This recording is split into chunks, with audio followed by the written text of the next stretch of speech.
വിസ്തൃതിയിൽ സംസ്ഥാനത്തെ ഏറ്റവും വലിയ പാർലമെന്റ് മണ്ഡലമാണ് ഇടുക്കി. മലനാടും ഇടനാടും ഉൾപ്പെടുന്ന ഭൂപ്രദേശം 7 നിയമസഭാ മണ്ഡലങ്ങളാണ് ഉൾക്കൊള്ളുന്നത്. ഇടുക്കി ജില്ലയിലെ പീരുമേട്, ദേവികുളം, ഉടുമ്പൻചോല, ഇടുക്കി, തൊടുപുഴ എന്നിവയും എറണാകുളം ജില്ലയിലെ കോതമംഗലം, മൂവാറ്റുപുഴ മണ്ഡലങ്ങളും. 2014 തെരഞ്ഞെടുപ്പിൽ ഹൈറേഞ്ച് സംരക്ഷണ സമിതിയുടെ പിന്തുണയോടെ മത്സരിച്ച ഇടത് സ്ഥാനാർത്ഥി അഡ്വക്കേറ്റ് ജോയ്സ് ജോർജ് തിളക്കമാർന്ന വിജയമാണ് കാഴ്ചവെച്ചത്. UDF സ്ഥാനാർത്ഥി ഡീൻ കുര്യാക്കോസിനെ 50,542 വോട്ടുകൾക്ക് പരാജയപ്പെടുത്തി. ഇത്തവണയും ഇവർ തമ്മിൽ തന്നെയാണ് പ്രധാന മത്സരം എന്നത് മണ്ഡലത്തിന്റെ സവിശേഷതയാണ്. കഴിഞ്ഞ ലോക്സഭാ തെരഞ്ഞെടുപ്പിൽ 166 പേരാണ് മണ്ഡലത്തിൽ വോട്ട് രേഖപ്പെടുത്തിയത്. 73.59% പോളിംഗ്. CPIM സ്വതന്ത്രൻ ജോയ്സ് ജോർജ് 3,82,19 വോട്ടും, കോൺഗ്രസിന്റെ ഡീൻ കുര്യാക്കോസ് 3,31,477, BJP സ്ഥാനാർത്ഥി സാബു വർഗീസ് 50,438 വോട്ടും നേടി. 2016 നിയമസഭാ തെരഞ്ഞെടുപ്പിൽ 7 മണ്ഡലങ്ങളിൽ 5 ഇടങ്ങളിലും LDF സ്ഥാനാർത്ഥികളാണ് വിജയിച്ചത്. ഇടുക്കിയിലും തൊടുപുഴയിലും കേരള കോൺഗ്രസ് എമ്മിനെ വിജയിക്കാനായത് മാത്രമാണ് UDFന് ആശ്വാസം. കാർഷിക, തോട്ടം മേഖലകൾ ഉൾപ്പെടുന്ന മലയോര ജനതയ്ക്കായി നടപ്പാക്കിയ വികസന പ്രവർത്തനങ്ങളും ഇടത് സർക്കാരിന്റെ ജനോപകരമായ ഇടപെടലുകളുമാണ് അഡ്വക്കേറ്റ് ജോയ്സ് ജോർജിന്റെ പ്രചാരണ വിഷയങ്ങൾ. അഭിഭാഷകനായ ജോയ്സ് ജോർജ് 2014 അപ്രതീക്ഷിതമായാണ് സ്ഥാനാർത്ഥിയായത്. ഹൈറേഞ്ച് സംരക്ഷണ സമിതിയുടെ പിന്തുണയോടെ മത്സരിച്ച് വിജയിച്ച അദ്ദേഹം ഇത്തവണയും മികച്ച പ്രതീക്ഷയിലാണ്. അഡ്വക്കേറ്റ് ജോയ്സ് ജോർജ് ഇപ്പോൾ നമുക്കൊപ്പം ചേരുന്നുണ്ട്. അദ്ദേഹം വികസന തുടർച്ചയ്ക്കാണ് വോട്ട് അഭ്യർത്ഥിക്കുന്നത്. അദ്ദേഹത്തിന്റെ വിശേഷങ്ങളും ഒപ്പം തന്നെ പ്രചാരണ പ്രവർത്തനങ്ങളെ സംബന്ധിച്ച് നമുക്ക് ചോദിച്ചറിയാം. എങ്ങനെ പ്രചാരണ പ്രവർത്തനങ്ങളൊക്കെ ഇപ്പോൾ 4ാം ഘട്ടം അവസാന പ്രചരണ പ്രവർത്തനം ഇടതുപക്ഷ ജനാധിപത്യ മുന്നണിയുടെ പ്രവർത്തനം വളരെ ചിട്ടയോട് കൂടിയിട്ടാണ് ഇടുക്കി പാർലമെന്റ് നിയോജക മണ്ഡലത്തിൽ നടക്കുന്നത്. താഴെത്തട്ടിൽ മുതൽ നല്ല നിലയിൽ ആസൂത്രണം ചെയ്തിട്ടുള്ള ഓരോ വോട്ടറെയും ടാർഗറ്റ് ചെയ്തുകൊണ്ടുള്ള ഏറ്റവും ചിട്ടയായ തെരഞ്ഞെടുപ്പ് പ്രചരണമാണ് ഇടുക്കി നടന്നുകൊണ്ടിരിക്കുന്നത്. അതിൻ്റെ ഭാഗമായി തന്നെയാണ് ബാക്കിയുള്ള പ്രചരണങ്ങളെല്ലാം നടക്കുന്നത്. സ്ഥാനാർത്ഥി എന്ന നിലയിൽ ഇപ്പോൾ 4ാം ഘട്ട പ്രചരണ പരിപാടിയുടെ അവസാന ഘട്ടത്തിലേക്ക് എത്തുമ്പോൾ ഏതാണ്ട് പ്രധാനമായും ഉള്ള പ്രധാനപ്പെട്ട ആളുകൾ മുഴുവൻ ആളുകളെയും നേരിൽ കാണുന്നതിനും വോട്ടഭ്യർത്ഥിക്കുന്നതിനുള്ള പരിശ്രമമാണ് നടത്തിക്കൊണ്ടിരിക്കുന്നത്. കഴിഞ്ഞ 5 വർഷക്കാലമായി തുടരുന്ന പ്രവർത്തനങ്ങളുടെ ഒരു തുടർച്ച എന്ന നിലയിലാണ് തെരഞ്ഞെടുപ്പ് പ്രചരണത്തെയും നമ്മൾ കാണുന്നത്. കഴിഞ്ഞ 5 വർഷക്കാലവും പാർലമെന്റിലെ നിയോജക മണ്ഡലത്തിലെ മുഴുവൻ ജനങ്ങളുമായി നല്ല ബന്ധം പുലർത്തുകയും അവരോടൊപ്പം നിൽക്കുകയുമാണ് ചെയ്തുകൊണ്ടിരുന്നത്. അതുകൊണ്ട് തന്നെ തെരഞ്ഞെടുപ്പിൽ സ്ഥാനാർത്ഥിയായി ഇടതുപക്ഷ ജനാധിപത്യ മുന്നണി പ്രഖ്യാപിക്കുന്ന ഘട്ടത്തിൽ ഒരു പുതിയ തെരഞ്ഞെടുപ്പ് പ്രചരണത്തിൻ്റെ ആരംഭിക്കേണ്ട ആവശ്യമുണ്ടായിരുന്നില്ല. തുടർന്ന് വരുന്ന പ്രവർത്തനങ്ങൾ അങ്ങോട്ട് മുന്നോട്ട് കൊണ്ടുപോവുക എന്നുള്ളത് മാത്രമായിരുന്നു. അപ്പോൾ അതിൻ്റെ ഭാഗമായി കൂടുതൽ ആളുകൾ ആകെയുണ്ടായൊരു മാറ്റം ഇപ്പോൾ ആളുകളെ കാണുമ്പോൾ നമ്മൾ വോട്ട് കൂടി ചോദിക്കുന്നുണ്ട് എന്നുള്ളത് മാത്രമാണ്. ആ ബന്ധം മുഴുവൻ ആളുകളായിട്ടുണ്ട്. ആ ബന്ധമുള്ളത് കൊണ്ട് തന്നെ അവർ നൽകുന്ന പിന്തുണയും വളരെ ആവേശകരമാണ്. കഴിഞ്ഞ പാർലമെൻറ്റ് തിരഞ്ഞെടുപ്പിൽ മത്സരിക്കാൻ വരുമ്പോൾ തീർത്തും അപരിചിതനായിരുന്നു ഞാൻ. എന്നെ സംബന്ധിച്ചിടത്തോളം കാണുന്ന എല്ലാ മുഖങ്ങളും ഒട്ടും പരിചിതവുമായിരുന്നില്ല. എന്നാൽ ഇന്ന് കാണുന്ന മുഖങ്ങളിലേറെയും സുപരിചിതമാണ്. അവർക്ക് ഞാൻ നല്ല പരിചയക്കാരനും അടുപ്പക്കാരനുമാണ്. മാത്രവുമല്ല നല്ല വിഭാഗം ആളുകൾ പരസ്പരം അങ്ങോട്ടും ഇങ്ങോട്ടും പേര് ചൊല്ലി വിളിക്കാൻ പറ്റുന്ന സൗഹൃദമുള്ളവരുമാണ്. അപ്പോൾ അതൊക്കെയാണ് തെരഞ്ഞെടുപ്പിൽ നമുക്ക് രംഗത്ത് കിട്ടുന്ന വലിയ ആത്മവിശ്വാസം, നൽകുന്ന ആത്മവിശ്വാസം വളരെ വലുതാണ്. എന്നാൽ അതിനകത്ത് രാഷ്ട്രീയത്തിനൊക്കെ അതീതമായി ആ ആളുകളെല്ലാം ഈ തെരഞ്ഞെടുപ്പിൽ നമുക്കൊപ്പം നിൽക്കാൻ ഒരു മനസ്സ് കാണിക്കുകയാണ്. അപ്പോൾ അതുകൊണ്ട് തന്നെ അതൊരു വലിയ ആവേശകരമായ ഒരു പ്രതികരണമാണ് ലഭിക്കുന്നത്. അവരെ സംബന്ധിച്ചിടത്തോളം അവർക്കൊപ്പം നിൽക്കുന്ന ഒരാൾ, അവർക്കറിയാവുന്ന ഒരാൾ, അവരുടെ പ്രതിസന്ധികളിൽ ഇടപെടുന്ന ഒരാൾ, അങ്ങനെ ഒരു പരിഗണനയാണ് അവരെനിക്ക് നൽകുന്നത്. കാർഷിക തോട്ടം മേഖലകളിൽ നിന്നുള്ള ഒരു പിന്തുണ എങ്ങനെയാണ്? അല്ല, കാർഷിക മേഖലയിൽ നമുക്കറിയാലോ, ഇടുക്കിയുടെ കാർഷിക മേഖലയെ നമുക്ക് 3ആയി തിരിക്കേണ്ടതുണ്ട്. ഒന്ന് തോട്ടം മേഖല. തോട്ടം മേഖലയിൽ തന്നെ തേയിലയും കാപ്പിയും ഏലവും കൃഷി ചെയ്യുന്ന ഹൈറേഞ്ചിലുള്ള തോട്ടം മേഖല. മറ്റൊന്ന്, അപ്പോൾ തോട്ടം മേഖലയിൽ ജോലി ചെയ്യുന്ന തോട്ടം തൊഴിലാളികൾ ഉൾപ്പെടെയുള്ള വലിയൊരു ജനവിഭാഗമുണ്ട്. ആ തോട്ടം വ്യവസായത്തിലുണ്ടായ പ്രതിസന്ധികൾ തോട്ടം മേഖലയിൽ ജോലി ചെയ്യുന്ന തൊഴിലാളികൾ ഉൾപ്പെടെയുള്ളവരുടെ ജീവിതത്തെ ബാധിച്ചിട്ടുണ്ട്. അവരുടെ ശമ്പള വർധനവിനെ, അവരുടെ മറ്റ് ആനുകൂല്യങ്ങളെയൊക്കെ ബാധിക്കുന്ന സാഹചര്യം ഉണ്ടായിട്ടുണ്ട്. അപ്പോൾ അതിനകത്ത് ഇടതുപക്ഷ ജനാധിപത്യ മുന്നണി ഗവൺമെൻറ് നേതൃത്വത്തിൽ ചില ഇടപെടലുകൾ നടത്തുകയും തോട്ടം മേഖലയിലെ ആളുകൾക്ക് ആശ്വാസം ലഭിക്കുകയും ചെയ്യുന്ന സാഹചര്യം ഉണ്ടായിരുന്നു. ഇപ്പോൾ അതിനകത്തെ നമ്മുടെ തോട്ടം മേഖലയുമായി ബന്ധപ്പെട്ട ചില നികുതി ഇളവുകൾ, ചില ആനുകൂല്യങ്ങളൊക്കെ ഈ ഗവൺമെൻറ് കൊടുത്തിട്ടുണ്ട്. തൊഴിലാളികളെ സംബന്ധിച്ചിടത്തോളം അവർക്ക് ഈ തെരഞ്ഞെടുപ്പിന് ഒരു മാസം മുമ്പ് 50 രൂപ ഇടക്കാല ആശ്വാസമായി കൊടുത്തു. അത് തൊഴിലാളികൾക്കും വലിയ ആശ്വാസകരമായ ഒരു സാഹചര്യമാണ്. മറ്റ് കാർഷിക മേഖല എന്നുള്ളത് നമ്മളുടെ ഇടത്തരം സാധാരണക്കാരായ ചെറുകിട കൃഷിക്കാരുടെ കാർഷിക മേഖലയാണ്. ആ കാർഷിക മേഖലയിൽ വർഷങ്ങളായി നിലനിൽക്കുന്ന വലിയ പ്രതിസന്ധിയുണ്ട്. തോട്ടം മേഖലയ്ക്കും തോട്ട വ്യവസായത്തിനും ചെറുകിട കാർഷിക മേഖലയുടെയും എല്ലാം പ്രതിസന്ധി ഇറക്കുമതിയാണ്. അനിയന്ത്രിതമായി വിദേശത്തുനിന്ന് ഇറക്കുമതി ഉണ്ടാകുമ്പോൾ ഈ നാണ്യവിളകളുടെ ആകെ വിലത്തകർച്ചയുണ്ടാകും. ആ വിലത്തകർച്ച ഇങ്ങനെ ഓരോ വർഷവും കൂടി വരികയും അത് കടബാധ്യതകളിലേക്ക് എത്തിത്തീരുകയും ഒക്കെ ചെയ്തിട്ടുണ്ട്. അപ്പോൾ ഉൽപാദനക്ഷമതയുടെ കുറവ്, വിലക്കുറവ്, പിന്നെ ഉണ്ടാകുന്ന ഈ സാഹചര്യത്തിൽ രൂപപ്പെട്ടു വന്ന കടബാധ്യത, ഇതെല്ലാം കാർഷിക മേഖലയെ വല്ലാണ്ട് പ്രതിസന്ധിയിലാക്കിയിട്ടുണ്ട്. ഇതിനൊരു പരിഹാരം ഉണ്ടാകണം എന്നുള്ളതൊരു പ്രധാനപ്പെട്ട ഒരു കാര്യമാണ്. അതാണ് നമ്മൾ കഴിഞ്ഞ കുറേ കാലമായി പരിശ്രമിച്ചുകൊണ്ടിരിക്കുന്നത്. അപ്പോൾ കാർഷിക മേഖലയിലെ വൈവിധ്യവൽക്കരണം, അതോടൊപ്പം തന്നെ കാർഷിക മേഖലയിൽ നമുക്കൊരു 100% ആ കാർഷിക മേഖലയെ ആശ്രയിക്കാൻ പറ്റുന്ന തരത്തിലുള്ള അതിനകത്ത് ഉപജീവന ഉപാധികളുടെ ഒരു പുനർജീവനവും ഒക്കെ ഇടുക്കി പോലൊരു സ്ഥലത്ത് അനിവാര്യമായി തീർന്നിട്ടുണ്ട്. അതിൽ ഉൽപാദനക്ഷമത വർദ്ധിപ്പിക്കേണ്ടതുണ്ട്. അതോടൊപ്പം തന്നെ ഉൽപ്പന്നങ്ങൾ, അതിൻ്റെ മൂല്യവർദ്ധിത ഉൽപ്പന്നങ്ങൾ ഉണ്ടാവണം, മാർക്കറ്റ് ലിങ്കേജ് ഉണ്ടാവണം. അപ്പോൾ അതിനൊക്കെ വേണ്ടിയിട്ടുള്ള ഒരു കൂട്ടായ പരിശ്രമമുണ്ട്. അപ്പോൾ ഇതിൻ്റെ ഇടയിൽ ഈ കൃഷിക്കാർ തന്നെയാണ് നമ്മളുടെ ശീതകാല പച്ചക്കറി കൃഷി ചെയ്യുന്നവർ, പച്ചക്കറി കൃഷി ചെയ്യുന്നവർ. അപ്പോൾ നാണ്യവിളകളിൽ നിന്ന് ആളുകൾ മാറി മറ്റ് കൃഷികളിലേക്കും ഈ നമ്മൾ പറയുന്ന കുറുങ്കൂപ്പ് കൃഷി എന്ന് നമ്മൾ പറയുന്ന ചെറിയ പച്ചക്കറി കൃഷി, അതുപോലെ തന്നെ നമ്മൾ കിഴങ്ങ് വർഗ്ഗങ്ങളുടെ കൃഷി, അതെല്ലാം ചെയ്യുകയാണ്. അപ്പോൾ ആ മേഖലയിലൊക്കെയുള്ള ഒരു ഇടപെടലുണ്ടാകും. അതിനൊക്കെ വേണ്ടിയിട്ടുള്ള പദ്ധതികളാണ് ഇപ്പോൾ നമ്മൾ 5000 കോടി രൂപയുടെ ഇടുക്കി പാക്കേജ് ആയി പ്രഖ്യാപിക്കുകയും അതിൻ്റെ ഭാഗമായി ഒരു സമഗ്രമായ സമീപനം അതിനകത്തുണ്ടായിട്ടുണ്ട്. അതിലൂടെ കൃഷിക്കാരുടെ വരുമാന വർധനവ് ഉണ്ടാകണം. ആ വരുമാന വർധനവിലൂടെ അതോടൊപ്പം തന്നെ കടബാധ്യതയിൽ നിന്ന് അവന് പുറത്തു കടക്കാൻ പറ്റുന്ന സാഹചര്യം സൃഷ്ടിച്ചെടുക്കണം. അന്തസ്സോടുകൂടി ജീവിക്കാനും പറ്റണം. മൊറട്ടോറിയം ഉൾപ്പെടെയുള്ള നടപടികളിലേക്ക് ഗവൺമെൻറ് എത്തിയിട്ടുണ്ട്. അത് കുറച്ചുകൂടി ആശ്വാസകരമായ തലത്തിൽ ഇടുക്കി പാക്കേജിൻ്റെ കൂടി ഭാഗമായി രൂപപ്പെടുത്തിയെടുക്കാനാണ് നമ്മളുടെ ഇപ്പോൾ ആലോചിക്കുകയും തീരുമാനിക്കുകയും ചെയ്തിട്ടുള്ളത്. അപ്പോൾ കടബാധ്യതയിലായ കൃഷിക്കാരെയും പിന്തുണയ്ക്കും, അവർക്ക് വരുമാന വർധന ഉണ്ടാക്കും, അപ്പോൾ അവരെ നിലനിർത്തും, അവർക്ക് അന്തസ്സോടുകൂടി ജീവിക്കാൻ പറ്റുന്ന സാഹചര്യം ഉണ്ടാകും. അത് കാർഷികമല്ല. പിന്നെ മറ്റൊന്ന് നമ്മളുടെ ഈ റബ്ബർ തോട്ടങ്ങളും റബ്ബറുമായി ബന്ധപ്പെട്ടുള്ള കാർഷിക മേഖലയിലെ പ്രതിസന്ധിയാണ്. അതിനും ഞാൻ ആദ്യം സൂചിപ്പിച്ച് ഇറക്കുമതി തന്നെയാണ് കാരണം. ആ ഇറക്കുമതി ഉണ്ടാകണം. മാത്രമല്ല റബ്ബർ മേഖലയിലെ മൂല്യവർദ്ധിത ഉൽപ്പന്നങ്ങൾ ഉണ്ടാകുന്നില്ല എന്നുള്ളത് ഞാൻ പാർലമെന്റ് അംഗമായതിനു ശേഷം പാർലമെന്റിൽ ചെന്നപ്പോൾ അന്ന് നിർമ്മലാ സീതാരാമനാണ് കൊമേഴ്സ് മിനിസ്റ്റർ. അവരുമായി ആദ്യം ഈ വിഷയം ചർച്ച ചെയ്യാൻ ചെല്ലുമ്പോൾ അവരെന്നോട് ചോദിച്ചൊരു ചോദ്യമുണ്ട്, what is your stake in the industry? നിങ്ങൾക്ക് എന്താണ് ഈ വ്യവസായത്തിൽ നിങ്ങളുടെ പങ്ക്? അപ്പോൾ ഞങ്ങളാണ് ഇതെല്ലാം ഉണ്ടാക്കുന്നത്, അത് സ്വാഭാവിക റബ്ബർ ഉണ്ടാക്കുന്നതാണ്. പക്ഷേ ഞങ്ങളെ സംബന്ധിച്ചിടത്തോളം കേന്ദ്ര ഗവൺമെൻറ് ഇൻഡസ്ട്രി എന്ന് പറയുന്നത് ഈ സ്വാഭാവിക റബ്ബറിനെ റോ മെറ്റീരിയലായി ഉപയോഗിച്ചുകൊണ്ട് വ്യവസായം നടത്തുന്ന ഇന്ത്യയിലെ മുഴുവൻ ആളുകൾ, നമ്മൾ പറയുന്ന ടയർ മാഫിയ മാത്രമല്ല, ചെറുകിട വ്യവസായികളായിട്ടുള്ളവർ, ഇതിൻ്റെ റോ മെറ്റീരിയൽസ് മാത്രമല്ല ഇതിൽ നിന്നുണ്ടാകുന്ന മറ്റ് ചെറിയ ഉൽപ്പന്നങ്ങൾ ഉപയോഗിക്കുന്ന മറ്റ് വ്യവസായങ്ങൾ, ഇതെല്ലാം കൂടുന്നതിനാണ് ഒരു റബ്ബർ ഇൻഡസ്ട്രി എന്ന് വിളിക്കുന്നത്. അപ്പോൾ അങ്ങനെയുള്ള ഇൻഡസ്ട്രി, അപ്പോൾ മൂല്യവർദ്ധിത ഉൽപ്പന്നങ്ങളിലേക്ക് നമുക്ക് പോകാൻ പറ്റുന്നില്ല കേരളത്തിന്. അവിടെയാണ് നമ്മൾ സിയാൽ മോഡൽ പുതിയ റബ്ബറിന് വേണ്ടിയിട്ട് ഫാക്ടറി ഉണ്ടാക്കുമെന്ന് ഈ ഗവൺമെൻറ് തീരുമാനിച്ചിട്ടുള്ളത്. അപ്പോൾ അത് കൃഷിക്കാരെ സംബന്ധിച്ചുള്ള ആശ്വാസകരമാണ്. മാത്രമല്ല ഇതിനകത്ത് ഈ ഇറക്കുമതിയുടെ ഏറ്റവും പ്രധാനമായും നമ്മളിപ്പോൾ പറയുന്ന ആസിയാൻ കരാറിനേക്കാളൊക്കെ അപകടകാരിയായ ഒന്ന് ഈ സ്റ്റാൻഡേർഡ് ഇൻപുട്ട് ഔട്ട്പുട്ട് നോംസ് ആണ്. പക്ഷേ ഇപ്പോഴുള്ള സ്ഥിതി എന്താ വെച്ചാൽ സാങ്കേതികവിദ്യയുടെ വർധനവും ടയറിൻ്റെ മാറ്റമൊക്കെ വന്നപ്പോൾ 10 കിലോ റബ്ബർ കൊണ്ട് 4 ടയർ ഉൽപ്പാദിപ്പിക്കാം. പക്ഷേ ആ സ്റ്റാൻഡേർഡ് ഇൻപുട്ട് ഔട്ട്പുട്ട് നോംസ് പഴയത് തന്നെ നിൽക്കുകയാണ്. അപ്പോൾ 10 കിലോ റബ്ബർ ഇറക്കുമതി ഇതൊരു ടയർ ഉൽപ്പാദിപ്പിച്ച് കയറ്റുമതി ചെയ്യും, ബാക്കി 3 ടയർ ഇന്ത്യൻ മാർക്കറ്റിൽ വിൽക്കുകയാണ്. ഇതാണ് ഇന്ന് ഇന്ത്യയിലെ റബ്ബർ കൃഷിക്കാർ തരുന്ന ഏറ്റവും വലിയ പ്രതിസന്ധി. ഈ കാര്യം ഒരുപക്ഷെ ഇന്ത്യൻ പാർലമെൻറ്റിൽ ഉന്നയിച്ചിട്ടുള്ള ഏക MP ഞാനാണ്. ഇതിനകത്ത് ഗവൺമെൻറ് ഇടപെടണമെന്ന്. അങ്ങനെ ഇടപെട്ടുകൊണ്ടുകൂടി വേണം ഈ പ്രശ്നം പരിഹരിക്കുക. അപ്പോൾ റബ്ബർ മേഖലയുടെ ഒരു പ്രതിസന്ധി വളരെ ഗൗരവമുള്ളതാണ്. ഞാനതിനകത്ത് വളരെ സമഗ്രമായ പഠനം കഴിഞ്ഞ 5 വർഷം കൊണ്ട് നടത്താവുന്ന എല്ലാ ഇടപെടലും നടത്തിയിട്ടുണ്ട്. ആ പ്രതിസന്ധിയും പരിഹരിക്കേണ്ടത്. അപ്പോൾ കാർഷിക മേഖല ഇടുക്കി പാർലമെന്റ് മണ്ഡലത്തെ സംബന്ധിച്ചിടത്തോളം അതിനെ ഓരോ സെക്ടറുകളായി വിഭജിക്കുകയും ഓരോ സെക്ടറിനും ആവശ്യമായുള്ള സമഗ്രമായ ഇടപെടലുകൾ ഉണ്ടാവുകയും ചെയ്യണം. അതിനുവേണ്ടിയുള്ള പരിശ്രമമാണ് 5 വർഷക്കാലം നടത്തിയത്. കുറേയേറെ കാര്യങ്ങൾ ഇപ്പോൾ നമുക്ക് അറിയാം. എന്താണ് സ്പെഷ്യൽ അഗ്രികൾച്ചർ സോണായി ശീതകാല പച്ചക്കറി മേഖലയെ പ്രഖ്യാപിച്ചു. മറ്റൊട്ടനവധി സ്പൈസസ് ബോർഡുമായി ബന്ധപ്പെട്ടിട്ടുള്ള ചില ഇടപെടലുകൾ ആ മേഖലയിൽ നടത്തിയിട്ടുണ്ട്. കാടമത്ത് സെക്ടർ ഇതൊക്കെ നടത്തിയിട്ടുണ്ട്.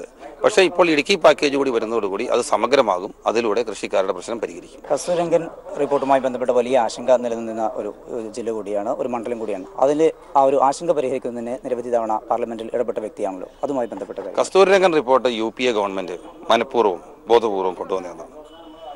അന്ന് നമ്മൾ ഈ നേതാക്കന്മാരോടെല്ലാം കാലെ കയ്യെ പിടിച്ച് പറഞ്ഞതാണ് ഈ പ്രശ്നം തീർക്കണം. അന്ന് എ കെ ആന്റണിയുടെ നേതൃത്വത്തിൽ 8 മന്ത്രിമാർ അവരുടെ അധികാരം മുഴുവൻ ഇങ്ങനെ കൈവളയിൽ വെച്ചിരിക്കില്ലായിരുന്നു. പക്ഷെ ഒന്നും ചെയ്തില്ല എന്ന് മാത്രമല്ല, ഇത് അടിച്ചേൽപ്പിച്ചു. അതിന് മാറ്റം ഉണ്ടാകണമെന്ന് നമ്മൾ നിലപാട് സ്വീകരിച്ചു. അങ്ങനെയാണ് തെരഞ്ഞെടുപ്പിൽ മത്സരിച്ചത്. പാർലമെന്റിനകത്ത് നടത്തിയ നിരന്തരമായ പോരാട്ടമുണ്ട് ആദ്യത്തെ ദിവസം ഫ്രം ഡേ 1. അതൊരു പക്ഷേ ഇന്ത്യയിലെ തന്നെ പരിസ്ഥിതി സംരക്ഷണത്തിന്റെ ഇരകളാകുന്ന ജനങ്ങൾക്കെതിരായുള്ള പോരാട്ടത്തിന്റെ ഒരു പ്രതീകമായി ഞാൻ പാർലമെന്റിൽ മാറിയിട്ടുണ്ട് പല ഘട്ടങ്ങളിൽ. അപ്പോൾ പ്രത്യേകിച്ച് നമുക്കറിയാം എൻവയറമെന്റൽ കൊളോണിയലിസം പോലുള്ള കാര്യങ്ങൾ, കൺസർവേഷൻ റെഫ്യൂജീസ്, ഇങ്ങനെയുള്ള പദപ്രയോഗങ്ങൾ പോലും പാർലമെന്റിൽ നിരന്തരമായി പറയുന്നത് നമ്മളാണ്. അപ്പോൾ അതിൻ്റെയൊക്കെ ഭാഗമായി ഗവൺമെന്റുകൾ, സ്റ്റേറ്റ് ഗവൺമെന്റും സംസ്ഥാന ഗവൺമെന്റും നമ്മളെടുത്ത നിലപാടിലേക്ക് അവർ വന്നു. അങ്ങനെയാണ് ഇത് വനത്തിനുള്ളിൽ മാത്രമായി ESA മതിയം തീരുമാനിക്കുന്നത്. ഏലമല പ്രദേശം ഇടുക്കിയിൽ ഇത് വനമല്ല എന്ന് ഗവൺമെന്റ് തീരുമാനിച്ചു. അപ്പോൾ അതിൻ്റെ അടിസ്ഥാനത്തിൽ ആ പ്രശ്നം പരിഹരിക്കുന്നൊരു ഘട്ടമെത്തിയിട്ടുണ്ട്. 2013 നവംബർ 13 നിരോധന ഉത്തരവ് പിൻവലിക്കുന്നതിലൂടെ മെഡിക്കൽ കോളേജ് നിർമ്മാണ സാമഗ്രികളുടെ ദൗർലഭ്യതയും ഒക്കെ മാറിക്കൊണ്ട് മുന്നോട്ട് പോകാൻ പറ്റുന്ന സാഹചര്യം, ആ പ്രശ്നം 90% പരിഹരിക്കപ്പെട്ടു. അടുത്ത അവസരത്തിൽ അന്തിമ വിജ്ഞാപനം ഉണ്ടാക്കിക്കൊണ്ട് ആ പ്രശ്നം പൂർണ്ണമായും അവിടെ എത്തിച്ചിട്ടുണ്ട്. അതിൻ്റെ ലാസ്റ്റ് ക്രിയകളാണുള്ളത്. ആ ക്രിയകൾ കൂടി, ആ കർമ്മം കൂടി നിർവഹിക്കാൻ ഇടുക്കിയിലെ ജനങ്ങൾ എന്നെ അനുവദിക്കും. അതിലൂടെ ആ പ്രശ്നം ഞാൻ പരിഹരിക്കും. മണ്ഡലത്തിൽ വലിയ രീതിയിലുള്ള ടൂറിസം വികസന പ്രവർത്തനങ്ങൾ ഉണ്ടായിട്ടുണ്ട്, വാഗമണ്ണിൽ ഉൾപ്പെടെ. അതോടൊപ്പം തന്നെ ദേശീയപാത നിർമ്മാണങ്ങൾ വലിയ രീതിയിൽ നടന്നു വരുന്നു. അതുമായി ബന്ധപ്പെട്ട കാഴ്ചപ്പാട്. അല്ല, ഇടുക്കിയിലെ കാർഷിക മേഖലയുടെ പുനരുദ്ധാരണം എന്ന് നമ്മൾ ഉദ്ദേശിക്കുന്നത്, ഞാൻ പറഞ്ഞല്ലോ, വൈവിധ്യവൽക്കരണം. ആ വൈവിധ്യവൽക്കരണത്തിൻ്റെ അടിസ്ഥാനം എന്ന് പറയുന്നത് ടൂറിസം തന്നെയാണ്. ആ ടൂറിസത്തിൻ്റെ സാധ്യതകൾ അങ്ങ് മൂവാറ്റുപുഴയും കോതമംഗലത്തും തുടങ്ങുകയാണ്. അപ്പോൾ ഈ മലയോരത്തിലേക്കുള്ള ഒരു കവാടം എന്ന നിലയിൽ നമ്മളുടെ ഇൻലാൻഡ് റിവർ വാട്ടർ ഏറ്റവും കൂടുതൽ അതിൻ്റെ സാധ്യതകളുള്ളൊരു സ്ഥലമാണ്. മലങ്കര ഡാമും ഭൂത്താൻകെട്ട് ഡാമും അതിനെ ബന്ധിപ്പിക്കുന്ന പുഴകളുമെല്ലാമായിട്ടുള്ള ആ ഒരു ടൂറിസം സാധ്യതകളെ നന്നായി ഉപയോഗിച്ചുകൊണ്ട് അതിനെയും നമ്മുടെ ഹൈലാൻഡ് ടൂറിസം എന്ന് പറയുന്ന ഈ മൂന്നാർ ഉൾപ്പെടെയുള്ള സാധ്യതകളെ, അതിൻ്റെ ഇടയിൽ വരുന്ന ഫാം ടൂറിസത്തിൻ്റെ സാധ്യതകളുണ്ട്. അപ്പോൾ ഫാം ടൂറിസം എന്ന് പറയുന്നത് നമ്മൾക്കറിയാം. ഇപ്പം നമ്മുടെ സുഹൃത്തുക്കളൊക്കെ പലരും ഏലക്ക കൊണ്ടുപോയി കൊടുക്കും. ഏലം എങ്ങനെ ഉണ്ടാകുന്നു ചോദിച്ചു കഴിഞ്ഞാൽ ഇത് മരത്തിൻ്റെ മുകളിലാണോ കായ്ക്കുന്നതെന്ന് അറിയില്ല. ഏലം മാത്രമല്ല, നമ്മുടെ സ്പൈസസിൻ്റെ എല്ലാം സാധ്യതകളാണ്. അപ്പോൾ ഇതിൻ്റെ കൃഷി രീതികൾ, ഇത് എങ്ങനെ കൃഷി ചെയ്യുന്നു, ആ കൃഷി ചെയ്ത് ജീവിക്കുന്ന കൃഷിക്കാരൻ്റെ ഒരു ജീവിത ശൈലിയുണ്ട്. ആ ജീവിതശൈലി അറിയാൻ ആളുകൾക്ക് താല്പര്യമുണ്ടാവും. അപ്പോൾ അതിനെയൊക്കെ പരിചയപ്പെടുത്താൻ പറ്റുന്ന തരത്തിലേക്കുള്ള ടൂറിസത്തെ നല്ല നിലയിൽ അതിലേക്കെല്ലാം കൊണ്ടുവന്നുകൊണ്ട്, എന്നാൽ അന്തർദേശീയ നിലവാരമുള്ള ഒരു ടൂറിസം സംവിധാനം രൂപപ്പെടുത്തിയെടുക്കാനുള്ള ശ്രമമാണ് കഴിഞ്ഞ 5 കൊല്ലം നടത്തിയിട്ടുള്ളത്. അതിൻ്റെ ഭാഗമായിട്ടാണ് ഇൻഫ്രാസ്ട്രക്ചർ ഡെവലപ്മെൻറ്റ്. അതിന് ഏറ്റവും അടിസ്ഥാനം വേണ്ട റോഡുകളാണ്. ദേശീയപാതാ വികസന രംഗത്തുണ്ടായിട്ടുള്ള വലിയ മുന്നേറ്റം അതിന് വേണ്ടിയിട്ടാണ്. ഇടുക്കിയിൽ നമ്മൾ കുടിയേറ്റത്തിൻ്റെ സ്മാരകം ഉണ്ടാക്കുന്നതിന് വേണ്ടിയിട്ടാണ്. വാഗമൺ ടൂറിസം പദ്ധതി അതിൻ്റെ ഭാഗമായിട്ടാണ്. അപ്പോൾ അതുപോലെ തന്നെയാണ് മറ്റേ ഭൂത്താൻകെട്ട് ഉൾപ്പെടെയുള്ള മറ്റ് ടൂറിസം സാധ്യതകൾ. മൂവാറ്റുപുഴയുടെയൊക്കെ ടൂറിസം സാധ്യത സംബന്ധിച്ച് നമ്മൾ വലിയ പഠനം തന്നെ നടത്തിയിട്ടുണ്ട്. അപ്പോൾ ഇതെല്ലാം ചേർത്തുകൊണ്ട് ഉള്ള സമഗ്രമായി, അപ്പോൾ കാർഷിക മേഖലയെ ടൂറിസം പദ്ധതിയുമായി പൂർണ്ണമായും സമഗ്രമായി സംയോജിപ്പിച്ചുകൊണ്ട് അതിൻ്റെ ഗുണം, ടൂറിസം ഉണ്ടാകുമ്പോൾ ടൂറിസത്തിൻ്റെ ഗുണം ആർക്കാണ് ഉണ്ടാവേണ്ടേ? അവിടുത്തെ ആളുകൾക്കാണ്. അപ്പോൾ വിദേശത്തു നിന്ന് ആളുകൾ വരും, അവർ ചെലവഴിക്കണം എന്തൊക്കെ? അവിടെ സമയവും പണവും. ആ സമയവും പണവും ചെലവഴിക്കുമ്പോൾ ആ പണത്തിൻ്റെ വിഹിതം അവിടെ ജീവിക്കുന്ന ആളുകൾ കൂടി കിട്ടണം. അപ്പോൾ അതിനാവശ്യമായിട്ടുള്ള ടൂറിസം പദ്ധതികളും ഇടപെടലുകളും തന്നെയാണ് ആലോചിച്ചിട്ടുള്ളത്, നടപ്പിലാക്കാൻ ശ്രമിക്കുന്നത്. 5 വർഷക്കാലം ഒരു പാർലമെൻറ്റ് അംഗം എന്ന നിലയിൽ ഒരു ടേം തീരുമ്പോൾ ഇങ്ങനെയുള്ള പദ്ധതികൾ നടപ്പിലാക്കുന്ന കാലപരിധി വെച്ച് നോക്കുമ്പോൾ ആ സമയം വളരെ കുറവാണ്. പക്ഷേ 5 വർഷത്തിനുള്ളിൽ ഇടപെടാൻ പറ്റുന്ന എല്ലാം ഇടപെട്ടിട്ടുണ്ട്. ഒരവസരം കൂടെ കിട്ടുമ്പോൾ തീർച്ചയായിട്ടും കഴിഞ്ഞ 5 വർഷം കൊണ്ടുണ്ടായ അനുഭവജ്ഞാനവും തിരിച്ചറിവും കൂടിയുണ്ട്. അതും കൂടെ വെച്ചുകൊണ്ട് ആദ്യത്തെ ദിവസം തന്നെ തുടങ്ങി. എന്നോട് കഴിഞ്ഞ ദിവസം ചോദിച്ചപ്പോൾ ഞാൻ തമാശന് പറഞ്ഞു, MP ആയി ഡൽഹിയിൽ ചെല്ലുമ്പോൾ, ഒരു പൊതുപ്രവർത്തന പരിചയമൊന്നുമില്ലാതെ ചെല്ലുമ്പോൾ, ഞാൻ ഡൽഹിയിലെ ഇതിൻ്റെ വഴികൾ കണ്ടുപിടിക്കാൻ തന്നെ 1 വർഷം എടുത്തു. പിന്നെ 4 വർഷമാണ് കിട്ടിയത്. അപ്പോൾ ഇനിയൊരു കിട്ടുമ്പോൾ എനിക്ക് തുടർന്നാൽ മതി. ആ തുടർച്ചയാണ് ഞാൻ ചോദിക്കുന്നത്. അത് ഇടുക്കിയിലെ ജനങ്ങൾ എനിക്ക് നൽകും എന്ന് തന്നെയാണ് എൻ്റെ വിശ്വാസം. കാരണം ഞാൻ അവരിലൊരാളാണ്, അവർക്കൊപ്പമാണ് നിൽക്കുന്നത്. അപ്പോൾ നമ്മളിലൊരാൾ എന്ന ഒരു വികാരത്തോടു കൂടി അവരെന്നെ നെഞ്ചോട് ചേർക്കുകയാണ്. അതുകൊണ്ട് കഴിഞ്ഞ പ്രാവശ്യത്തേക്കാളൊക്കെ ഗംഭീരമായ വിജയം ഉണ്ടാവും, ഒരു സംശയം വേണ്ട. വ്യക്തിഹത്യ നടത്തിക്കൊണ്ട് വോട്ടഭ്യർത്ഥിക്കുന്നു രാഷ്ട്രീയ എതിരാളികൾ, അവർക്കുള്ളൊരു മറുപടി എന്താണ്? ഇല്ല, വ്യക്തിഹത്യ എന്നുള്ളത് എന്നെ സംബന്ധിച്ചിടത്തോളം ഒരു പുതിയ അനുഭവമല്ല. കഴിഞ്ഞ പാർലമെന്റ് തെരഞ്ഞെടുപ്പിൽ മത്സരിക്കാൻ വന്ന അന്ന് തന്നെ വൈരാഗ്യവും പകയുമാണ്. അത് PT തോമസ് അങ്ങേരാണ് അതിൻ്റെ ആശാൻ. കാരണം കേരളത്തിൽ ഒരു പക്ഷേ വൈരാഗ്യ രാഷ്ട്രീയത്തിൻ്റെയും പകയുടെ രാഷ്ട്രീയത്തിൻ്റെയും ഏറ്റവും പ്രധാനപ്പെട്ട അപ്പസ്തോലൻ PT തോമസാണ്. ആ PT തോമസ് നടപ്പിലാക്കാൻ ശ്രമിച്ചതാണ് ഗാഡ്ഗിൽ റിപ്പോർട്ടും കസ്തൂരിരംഗൻ റിപ്പോർട്ടും. അതിനെതിരെയാണ് ഞങ്ങൾ നിലപാട് സ്വീകരിച്ചത്. ആ വൈരാഗ്യ ബുദ്ധിയിൽ നിന്നാണ് പിന്നീട് അദ്ദേഹത്തിൻ്റെ ശിഷ്യന്മാരായിട്ടുള്ള ആളുകൾ, എല്ലാ കോൺഗ്രസ്സുകാരും ആ നിലപാടുകാരാണെന്ന അഭിപ്രായം എനിക്കില്ല. അതിനകത്ത് വളരെ മാന്യന്മാരായിട്ടുള്ള അന്തസ്സുള്ള ഒട്ടനവധി ആളുകളുണ്ട്, ഈ വ്യക്തിഹത്യക്കൊന്നും നിൽക്കില്ലാത്തവർ. പക്ഷേ ചില ശിഷ്യന്മാരെ അദ്ദേഹം വളർത്തിയെടുത്തിട്ടുണ്ട്. അവരും കൂടെ കൂടി വെച്ചിട്ടാണ് ഈ കഴിഞ്ഞ 5 വർഷക്കാലം നിരന്തരമായ അപവാദ പ്രചരണങ്ങൾ, വ്യക്തിഹത്യ, അതിന് ഒരു മാധ്യമവും കൂടിയിട്ടുണ്ട്. അപ്പോൾ വ്യക്തിഹത്യ, കോടതി വ്യവഹാരങ്ങൾ, അത് വെച്ചിട്ട് വല്ലാതെ സമൂഹത്തിൽ മോശമാക്കാൻ ശ്രമിച്ചു. പക്ഷേ എന്നെ ഇടുക്കിക്കാർക്ക് അറിയാമല്ലോ, കഴിഞ്ഞ 5 വർഷക്കാലം ഞാൻ അവരുടെ മുമ്പിലാണ് എം പി എന്ന നിലയിൽ ഒരാക്ഷേപവും ആരും ഉന്നയിച്ചിട്ടില്ല. അതിനൊക്കെ എത്രയോ വർഷം മുമ്പ് കയറി. അപ്പോൾ വീണ്ടും കഴിഞ്ഞ ദിവസം UDF-ന്റെ നേതാക്കന്മാർ കൂടി ആലോചിച്ചിട്ട് വീണ്ടും വ്യക്തിഹത്യ നടത്താൻ തീരുമാനിച്ചു എന്നാണ് കിട്ടുന്ന ചില വിവരങ്ങൾ. അപ്പോൾ ഈ തെരഞ്ഞെടുപ്പിനെ വീണ്ടും ഒരു വ്യക്തിഹത്യാ വേദിയാക്കി മാറ്റി. എന്നെ മാത്രമോ, എൻ്റെ കുടുംബാംഗങ്ങൾ, എൻ്റെ വീട്ടുകാർ എല്ലാവരെയും അപമാനിക്കുകയും ആക്ഷേപിക്കുകയും ഒക്കെ ചെയ്യുന്നൊരു സാഹചര്യം. ഇതൊക്കെ ഒരു നമ്മുടേതുപോലുള്ള ഒരു മച്ചുവേഡ് ജനാധിപത്യത്തെ സംവിധാനത്തിൽ പോഷണമല്ലല്ലോ. അതൊക്കെ അവർ തന്നെ തീരുമാനിക്കട്ടെ. എന്തായാലും ജനം കഴിഞ്ഞ തെരഞ്ഞെടുപ്പിൽ തന്നെ വിധി എഴുതിയതാണ്. ഇതെല്ലാം തള്ളിയിട്ട് വീണ്ടും ഒരു തെരഞ്ഞെടുപ്പിലേക്ക് വരുമ്പോൾ അത് പറയുമ്പോൾ 5 വർഷക്കാലം ഒരാരോപണം ഉന്നയിച്ചിട്ടില്ലല്ലോ, പഴയൊരു കാര്യമാണല്ലോ പറയുന്നത്. അപ്പോൾ അതിനെ ഞാൻ അങ്ങനെ കാണുന്നുള്ളൂ. എനിക്ക് ഇതൊക്കെ കാണുമ്പോൾ വലിയ കൗതുകമാണ്. കാരണം എന്താണെന്ന് വെച്ച് കഴിഞ്ഞാൽ എന്താ പറയുക, രാഷ്ട്രീയത്തിൻ്റെ ഒരു അന്തസ്സും മാന്യതയും മര്യാദയൊക്കെ ഉണ്ട് എന്ന് വിശ്വസിച്ചിടത്തുനിന്ന് പകയും വൈരാഗ്യവുമായി ഇറങ്ങി പുറപ്പെടുന്നത് കാണുമ്പോൾ, പകയും വൈരാഗ്യവും അല്ലല്ലോ രാഷ്ട്രീയം, നിലപാടുകളല്ലേ. നിലപാടുകളെ നമുക്ക് അങ്ങോട്ടും ഇങ്ങോട്ടും അഭിപ്രായ വ്യത്യാസം പറയാമല്ലോ. ആ നിലപാടുകളിലെ അഭിപ്രായ വ്യത്യാസം പറയുന്നിടത്ത് എപ്പോഴും നമുക്കൊരു മാന്യതയുടെ അതിർത്തി തീരുമാനിക്കാം. മാത്രമല്ല അവിടെ നമുക്ക് ഒരു അകലം, എന്താ പറയുക, ഒരു ബഹുമാന്യമായ അകലം, റെസ്പെക്റ്റബിൾ ഡിസ്റ്റൻസ്, ഈ കാര്യങ്ങളൊക്കെ സൂക്ഷിക്കേണ്ടതാണ് എന്ന് വിശ്വസിക്കുന്ന ഒരാളായതുകൊണ്ടാണ് ഞാനിതിനൊന്നും ഒരിക്കലും മറുപടി പറഞ്ഞിട്ടില്ല.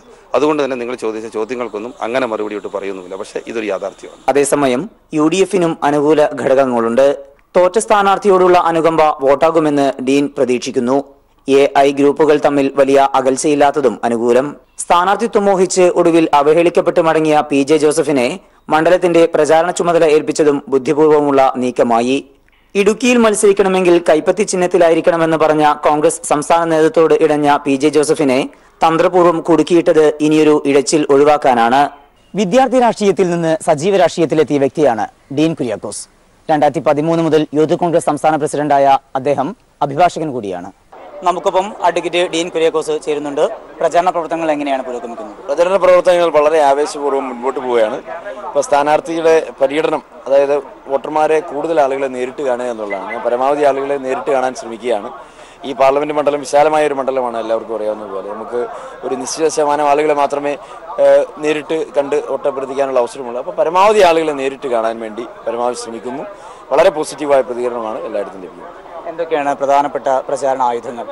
നമ്മൾ ഈ കാര്യത്തിൽ ഐക്യജനാധിപത്യ മുന്നണി ഉയർത്തിപ്പിടിക്കുന്ന നിലപാടുകൾ, ഇപ്പോൾ കേന്ദ്ര സംസ്ഥാന സർക്കാരുകളുടെ ജനദ്രോഹ നടപടികൾ, ഈ നാടിനെ ബാധിക്കുന്ന നിരവധിയായ മറ്റു വിഷയങ്ങൾ. ഇപ്പോൾ ഇടുക്കി പാർലമെന്റ് മണ്ഡലം പൂർണ്ണമായും കാർഷിക മേഖലയാണ്. കാർഷിക മേഖല നേരിടുന്ന പ്രശ്നങ്ങളുണ്ട്. ഇപ്പോൾ കോതമംഗലത്ത് ഇവിടെ നിൽക്കുമ്പോൾ ഈ പോയിന്റിലുള്ള ഏറ്റവും പ്രധാനപ്പെട്ട പ്രശ്നം കാട്ടാന ശല്യമാണ്.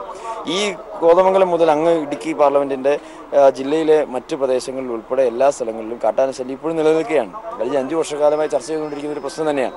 അപ്പോൾ കാർഷിക മേഖലയിലെ നിരവധിയായ പരിഹരിക്കപ്പെടാത്ത പ്രശ്നങ്ങൾ, 8 കർഷകർ ആത്മഹത്യ ചെയ്ത ജില്ലയിൽ ഇനി ഒരാൾ കൂടി ആത്മഹത്യ ചെയ്യാതിരിക്കാൻ എന്തെങ്കിലും ഒരു നടപടിക്രമമുണ്ട്. ഇങ്ങനെയൊക്കെയുള്ള ചോദ്യങ്ങൾ നാട്ടിൽ മുഴുവൻ വലിയ ചർച്ചയായിട്ടുണ്ട്. അപ്പോൾ ആ ഒരു നിലയിലാണ് പ്രചരണ പരിപാടികൾ. എന്തൊക്കെയാണ് അനുകൂല ഘടകങ്ങൾ? ഈ കാലഘട്ടത്തിന്റെ രാഷ്ട്രീയം തന്നെയാണ് അനുകൂല ഘടകങ്ങൾ. പരമ്പരാഗതമായി UDF-ന്റെ ഒരു ഉറച്ച മണ്ഡലമാണ്. ഇവിടെ കുറെ തെറ്റിദ്ധാരണകളുടെ പേരിലാണ് കഴിഞ്ഞ തവണ ജനാധിപത്യ ചേരിയിൽ വിള്ളലുണ്ടായി. അപ്പൊ അതെല്ലാം മാറിയിരിക്കുന്നു. ഇടുക്കിയിലെ ജനങ്ങൾ ശരിയായ രാഷ്ട്രീയത്തിലേക്ക് തിരിച്ചു വന്നിരിക്കുകയാണ്.